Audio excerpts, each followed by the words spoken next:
explains. From fractions to functions, we break it down with tips and tricks. Now are your crowd. In equations, logic, step-by-step game. It's all made easy. It can explain, so like, subscribe and join the ride. Math is magic on the smart side. Calculus, differential equations, mechanics, electricity. All your math and engineering questions, answers are here for you all day.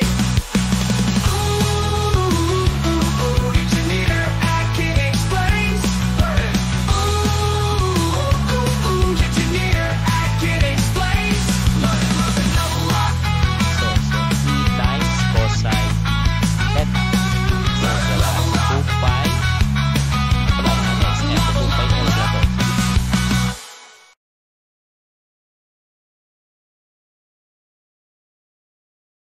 Okay, so we have resistor.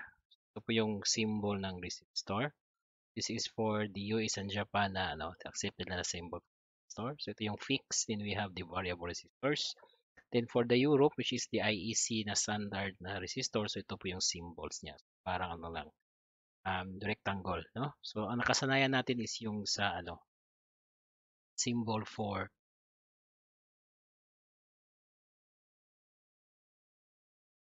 the symbol for US and Japan yung nakasanayan natin na symbol for resistors.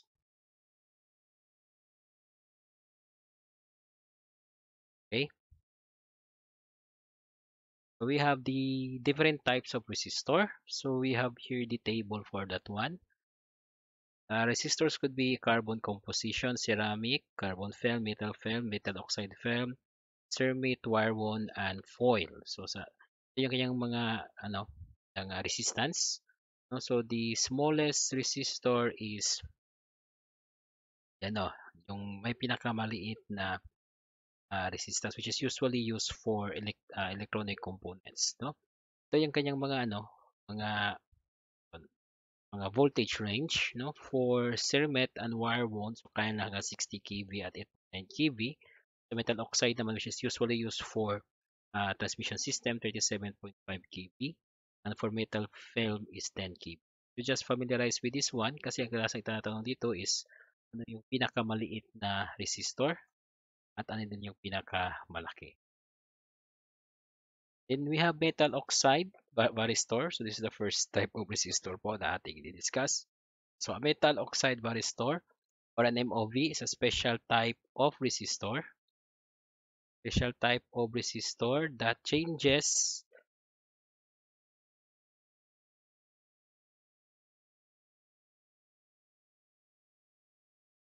its resistance with the rise in voltage and a very high resistance at low voltage naman, no? So it usually acts as a switch. It is usually used for short circuit protection in power strips or lighting volt arrestors on street poles or as a snubber in inductive circuits.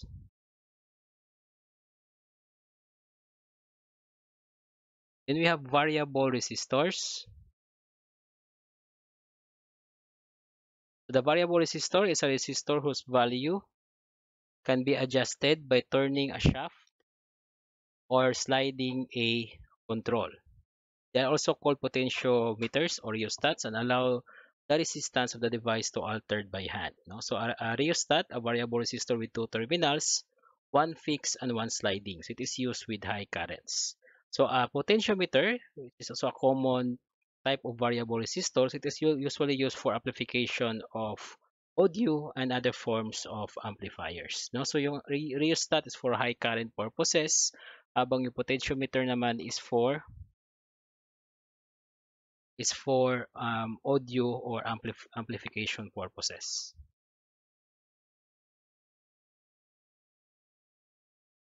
Then you have thermistor. So thermistor is a temperature dependent resistor. So ibig sabihin to, its resistance changes by the temperature coefficient, no? So a positive temperature coefficient resistor is resistor with a positive temperature coefficient, meaning ang resistance will rise when the temperature of the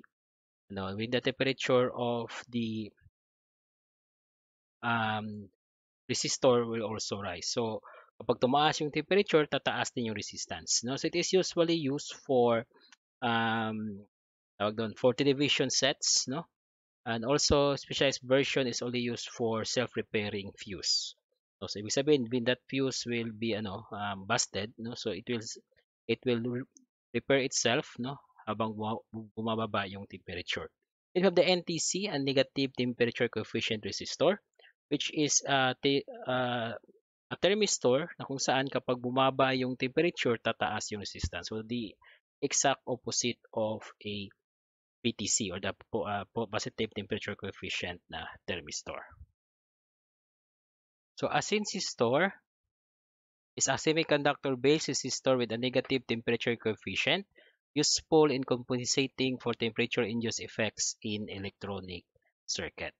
No? So is like a diode semiconductor siya na resistor, no? Na negative ang kanyang temperature coefficient, and it is usually useful in electronic circuits. Then we have resistor color coding. So dito natin malalaman how we are going to read common types of resistor. Okay. So we have the 4-band axial resistor na coding. So the 4-band resistor coding uses 4 colors, no, or 4 band of colors. Then the scheme is very simple. So the first two significant digit ng value ng resistance. The third is the multiplier and the fourth is the tolerance, no? Ito yung value per color, no? We have black, brown, red, orange, yellow, green, blue, violet, gray, white, gold, silver, and no band. So if in case yung black is nalagay sa first band, so the value of that one is 0. Kapag second band naman 0, tapos ang multiplier is 1. No? Kunyari, black dito, so tapos black din, so 0, 0 times 0, so the resistance is equal to 0. No? So yung brown is 2, red, orange, yung brown is 1, yung 2 is red, no? Orange 3, yellow 4, green ay yung 5, 6, blue, violet 7, 8 is gray, at yung 9 is white. Ito yung gold, silver, at no band, that is for the tolerance. So 5% for gold, 10% for silver, and 20% for kapag wala siyang pang-apat na color, no? Pang-apat na band. Okay. For example, the color ito, green. So green is 5. Blue is 6. So we have 56. Then the third color will be the multiplier yellow. So 56, yung yellow is 10. So 56 times 10K. So that is equal to 5,600 ohms or 560 kilo ohms. Tapos gold yung last, that is 5%. So ang value ng resistance na to is 560 kilo ohms plus and minus 5% yung kanyang tolerance. Okay?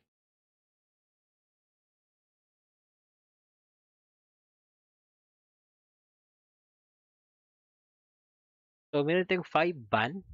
5-band, ang pinagkaiba sa 4-band is meron siyang pang tatlong digit, no? Pang third significant digit. The third band is the third digit, no? So for this one, red, so that is 2. Yung blue natin is 6, so we have 2, 6. Yung third is black, so 260. Yung pang-apat na will be the multiplier, which is, this is, ano ba to? This is gold, so 0.1, no? Ang kanyang multiplier for gold. So we have 260 times 0.1, so that is 26, no? 26, and the tolerance is silver, so 10%. So we have 26 ohms plus and minus 10% na tolerance. Then we have inductor, no?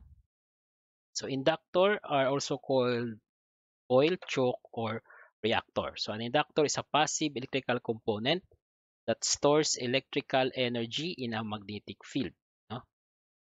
Then inductors are used in wide applications in electronic, no? So power supplies, filters, and amplifiers. It is also commonly used in transformer, no, which uses the transfer of electrical energy from one circuit to another. So this is the principle behind inductor. So it stores energy in its magnetic field, no? So when the source of current or that is electrons is removed, so ang naisostore dito na electrical energy will also collapse, no? So for this one, it is compared to a capacitor. Yung capacitor kasi that will store also charge in its electric field, but unlike the inductor, kapag nawala yung source, the charge will still be there, no? Di siya mawawala kasi yung electric field will not collapse. For this one, the magnetic field will collapse, so yung nai-store dito na electrical energy will also be gone, no? Or mawala, discharge. Okay, so the unit for inductor, no? Yung kanyang value ng kanyang inductance is in Henry. So an Henry is the intensity of magnetic field that is produced. So sa electronics, the typical value of the inductance is millihenry or microhenry. Para sa electrical naman, so usually in in an AC circuit, so ang ginagamit natin the value is Henry. Minsan din if that is for resonant frequency, no, so meron tayong mga millihenry. So bihira lang uh, dumating yung or bababa yung value ng ating inductance into microhenry.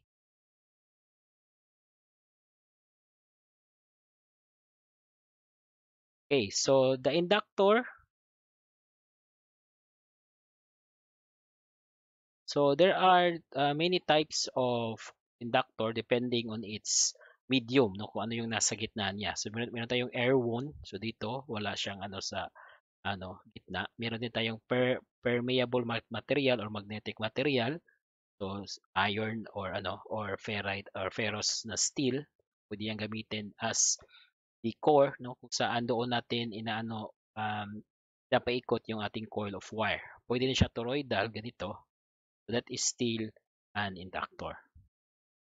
So the inductance of an inductor will depend on these following factors. So the number of coils. So the higher the number of coils, no, mas madami ang kanyang ang kanyang or mas mataas ang inductance. Yung laki ng diameter. So the larger the diameter, the higher the inductance. Spacing between, so pag medyo malapit ang spacing niya, so mataas din yung inductance.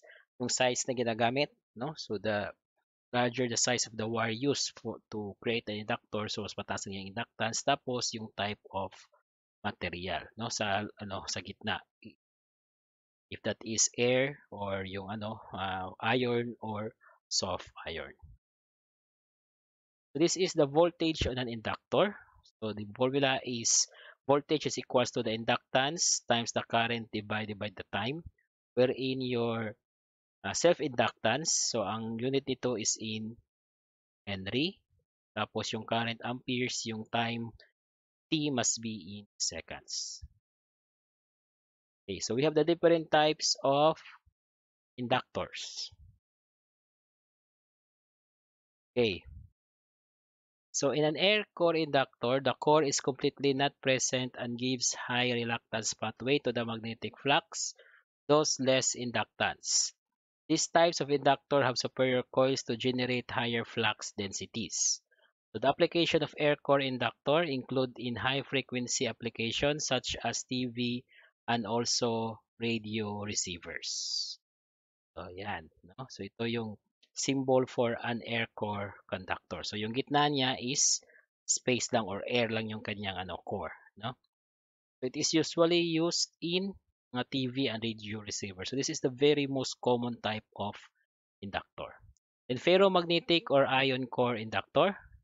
So ferromagnetic or iron core inductors have high inductance property due to their higher magnetic permeability.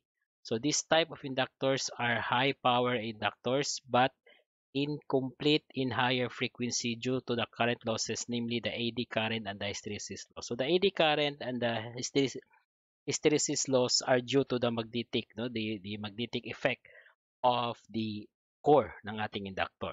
So the best type of this inductor is the transformer, no? The transformer natin. So it is the application for this one is for power frequency 50 Hz, no, sa mga building na surge voltages.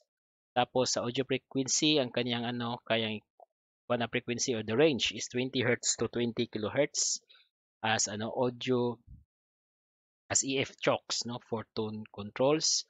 Tapos if it is used alongside a capacitors, it will be used as filters, no, in power supply. So that is to normalize the output voltage sa mga power supplies. Ferrite core inductor. So these are different types of inductors which offer advantage to decrease cost and low core at high frequencies. So ferrite is a metal oxide ceramic based on the ferric oxide FO203. Then some ferrites are used for construction to reduce hysteresis loss. So unlike dong kanina sa ating ferromagnetic, so yung ferrite natin na core inductors, so they are usually have low hysteresis loss, no? So they are more efficient compared to the ferromagnetic. So the application, so kaya pwede siyang gamitin at high and medium frequencies, used for switching of the circuit. So pwede siya gamitin as radio interference suppression, filter chokes, tapos yung TV raster generation. Then you have the toroidal. So ito, so nakapabilog siya. So this is a coil natin is naka-wound in a toroidal circular form. So the advantage for this one is the flux leakage is very low. So however, special winding machines are required to design this type of inductor. So ito mas mahirap siya i-construct. So sometimes ferrite core is used to decrease the losses in the design, no? So this type of inductor are usually used for medical devices, switching regulators, industrial controllers, and output filters. Then you have the bobbin-based inductor. So the bobbin-based inductor, the coil is wounded in a bobbin. So ito yung kanyang design, no? So this is widely used for power rating, voltage, and current levels, and also in operating frequency. So they are most used for switching mode of your power supplies or power conversion application. So the most common type or the most common applications for this one is in input and output filters and for power adapter like applications. Then you have the multi-layer inductor. So a multi-layer inductor includes two conductive coil patterns which are set in two layers in the upper part of a multi-layered body. So meaning ito yung itsura niya. So this is commonly found ngayon sa natin, sa mga cellphone natin, yung mga circuit board ng ating cellphone. So this is the smallest type of inductor, no? Okay, so the application for this one is for small wearable applications. So katulad ng mga smartwatch, yung mga Apple Watch. So for Wi-Fi applications, for Bluetooth, for system-based chips, and especially sa mga motherboards. So that is a multi-layer inductors yung mga ginagamit sa ganun. Then you have the thin film inductors. So they are entirely different from the usual chip type conductor, which wound with copper wire. So they are used also in conjunction with the multi-layer conductor. So they are used for mobile application, for Wi-Fi, power supplies, amplifiers, oscillators, and impedance matching.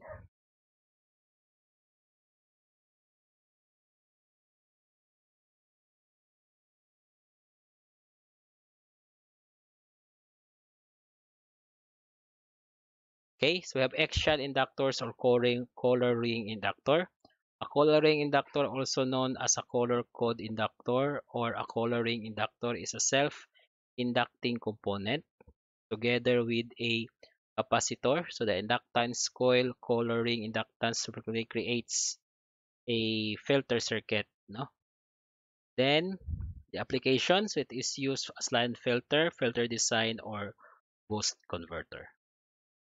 Then we have the shielded surface mount inductor. So it is built by a winding a length of wire cylindrical bobbin. So tulad pa rin siya ng bobbin, but the ano niya, yung kanyang body is shielded with a certain tawag doon, coating, no? So this is usually used for for electronic purposes, so PDA, yung mga pole converters, then high current transformers or power supplies, then battery power devices, so DC to DC converters and DC to DC converters na may kasama siyang PLC.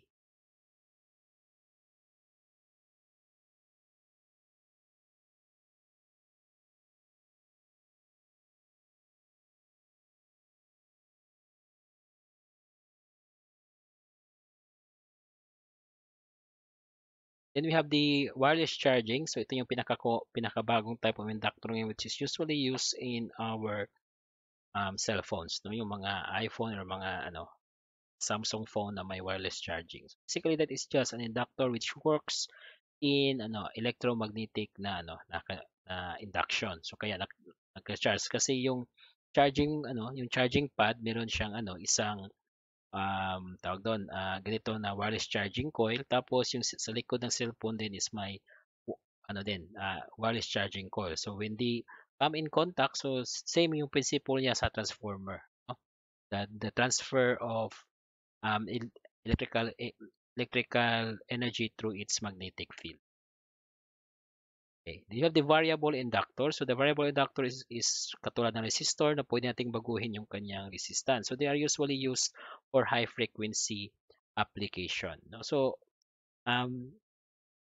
the usual type of inductor na nagiging variable is the ferromagnetic and the air core na mga inductor. No, yung maliliit kasi inductor mahirap siyang gawing variable because it is hard to adjust the inductance kasi yung mismong connection ng coil ang binabago when it comes to variable inductors. So choke is usually used for AC application, that is used for blocking high frequency alternating current electrical circuit while allowing DC or the low frequency signal to pass. So this is usually used to block harmonic voltages, no? So ito yung mga part of the component doon sa ating mga variable frequency drives and mga power supplies which mimic or try to have a smooth output voltage. Okay. So an inductor which is supplied by a DC current, so it will increase its magnetic field that opposes current flow. So meaning when you put DC current in an inductor, so the current flow is minimum. So ang mangyayari kapag kapag na-activate or na kuha na niya ang kanyang magnetic field, so the current on the circuit flowing will be at its minimum. So nami-maintain na yung flow ng ating current. Now when the source is removed, so the magnetic field collapse, tapos ang mangyayari yung open circuit voltage ng ating inductor will be a very high voltage. Okay, so the energy stored in an inductor is this formula. So we have W is equals to 1/2 Li squared. Wherein W is the energy stored in joule. Yung L natin is inductance in Henry, and yung I natin is current in amperes. Then we go to capacitor, no? So capacitor. So we have first this mga definition. So dielectric is an insulating material, and a dielectric constant of an insulator measures the ability of an insulator to store energy in its electric field. Kasi yung nasa gitna ng ating capacitor, kunyari this will be our capacitor. Pagana yung pen ko. Yan. Yan. So yung capacitor natin sa loob may dalawang plate yan. Yung sa gitna, depending on the type of the material, yung sa gitna yan, that will be your dielectric. So it is basically an insulator, wherein if an specific amount of voltage will be applied to each plate, sa end to end ng plate na to, so it will cause the insulator to break and become an conductor. So kaya may tatawag tayong breakdown voltage. So that is the voltage at which an insulator will become an inductor. And that is what we also called as a function of the dielectric constant. So it is a constant, no? Di yan nababago because that will depend on the material that is being used. So relative permittivity, also known as dielectric constant, so that is the ratio of the material, the di the ratio of the dielectric constant or the permittivity of the material compared to the permittivity of a vacuum. So if that is that is the lower the permittivity, so the higher the breakdown voltage, no? So, ibig sabihin nun, mas malakas siya or mas mataas siya na insulator. But the higher the permittivity, so it will only require smaller voltage, a small amount of voltage to become an inductor or to become an conductor. Okay, so the absolute permittivity, so this is the permittivity of a certain material, no?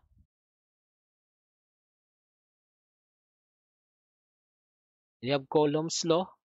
So Coulomb inverse law or simply Coulomb's law that quantifies the force between two stationary electrically charged particles. So ibig sabihin, when we have two charges, so each charge will exert a magnetic force between each other. So there is a computation for that, but that will be kasama na yan doon sa sa exam for electrical engineering, which is hindi na siya scope talaga ng RME.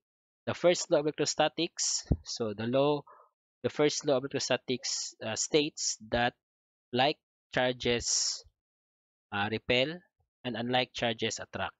Second law naman is the force between two charges is directly proportional to the value of their charge and inversely proportional to the square of the distance between them.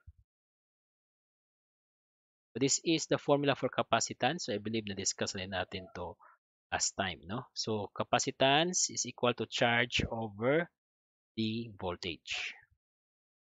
Okay, so the physical construction of a capacitor. So the capacitors are rated in the amount of charge that can be held. So that is in farad, no? Yung kanyang capacitance. The voltage handling capabilities, no? So that's makikita natin doon yung kung ilan yung voltage niya. So that is the voltage rating. So that is the voltage handling capabilities in which kapag lumagpas siya doon sa voltage na yun, yung capacitor natin isasabog na o masisira. And the insulating material between them. So either that is mecha, electrolytic, ceramic, no, aluminum. So that will depend on the type of um, insulating material na ginamit sa gitna ng plate. So the capacitor's ability to hold charge will depend on the conductive plate surface, the space between the plate and the material between the plates.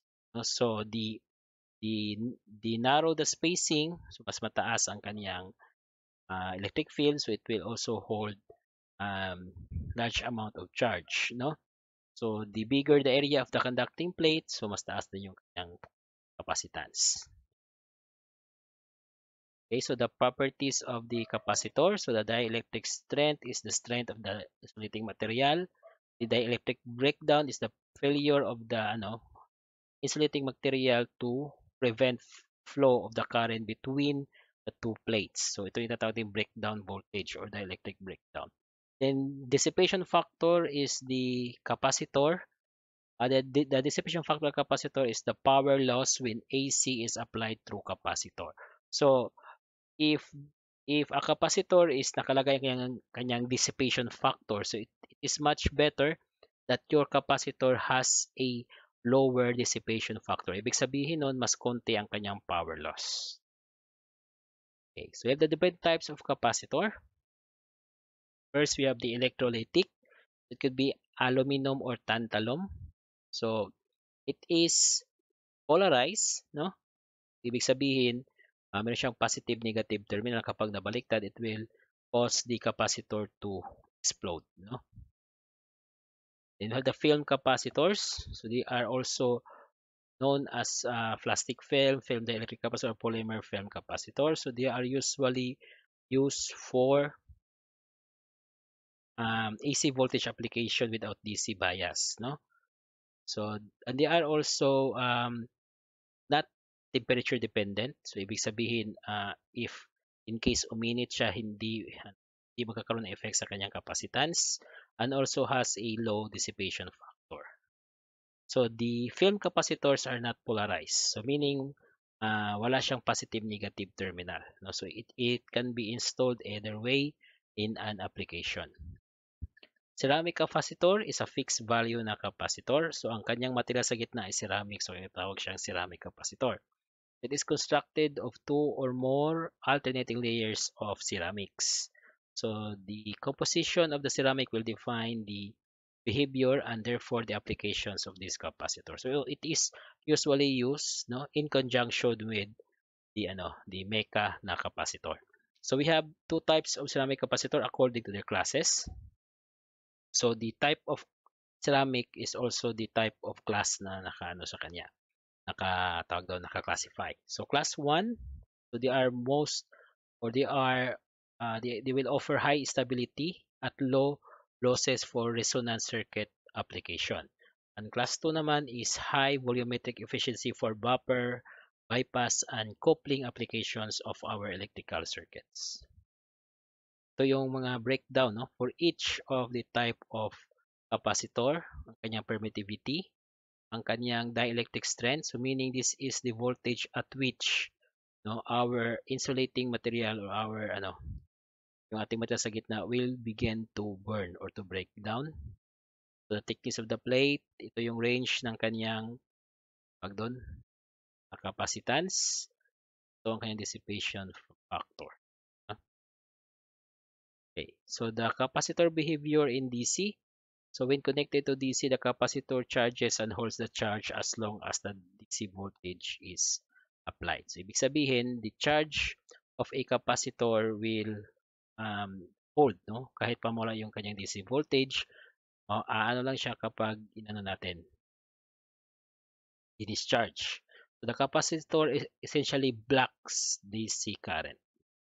Hindi niya pinapadaan yung DC current sa ating circuit, no? Yung inductor, it will maintain, no, the value of the current. Yung naman, capacitor, it will block the DC current.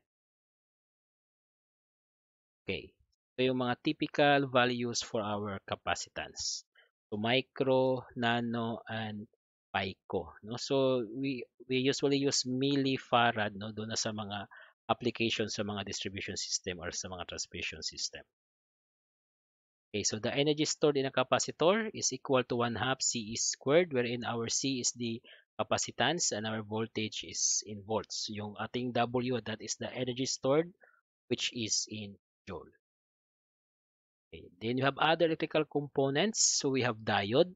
So diode is a semiconductor device that is essentially act as a one-way switch, no? So it is on state kapag forward ang kanyang bias, no? Forward bias. So meaning forward bias, yung positive na source is also connected sa positive na terminal ng diode, no? Yung negative sa negative. So that is essentially forward bias or on. Kapag off, so that is reverse, no? Yung positive nakakonect sa negative na terminal ng diode at yung negative nakakonect sa positive terminal ng diode. So transistor are just two diodes that is connected to each other. So you could have two types of transistor, that is NPN or PNP, no? So depending on the applications.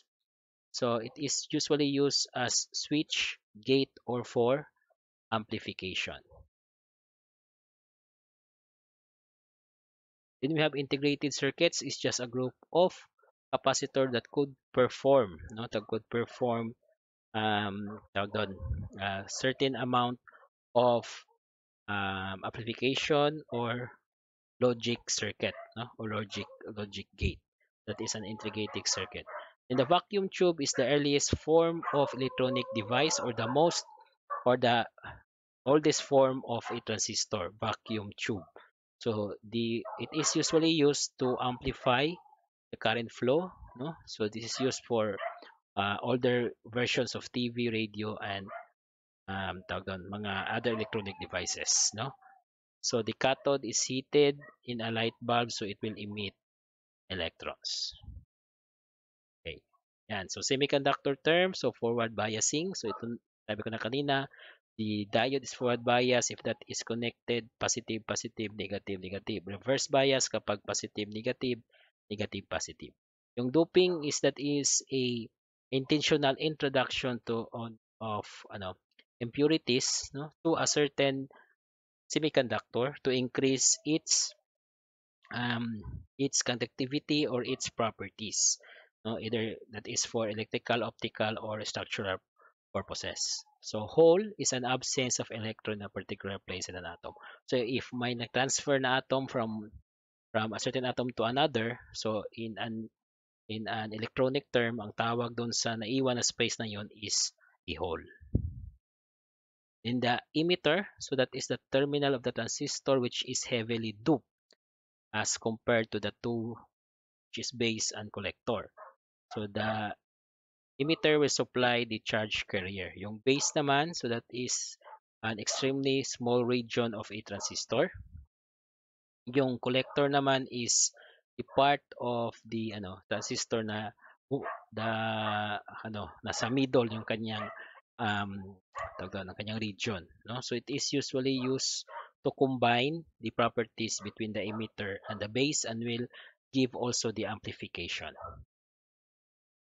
Okay, so amplification is the process to increase the magnitude of a signal. So either it will increase the current, the voltage, or the power. So that is amplification. Then we have power electronics. So that is the application of electronics to control and conversion of electrical power. No? So ngayon, yung ating mga gamit, no, sa distribution system are all electronics, no? So that is part of power electronics. Then active component who requires a source of energy, typically in the form of direct current, in order to perform the specific function. So an electrical component is an active component kapag gumagamit siya ng kuryente, no? So meaning it use current to perform its function. Passive naman if it just only allow, no, the current to flow, no? So hindi niya ginagamit yung current but just tawag doon, um, but just allow the current to flow through the circuit. So we have here the types of active and passive.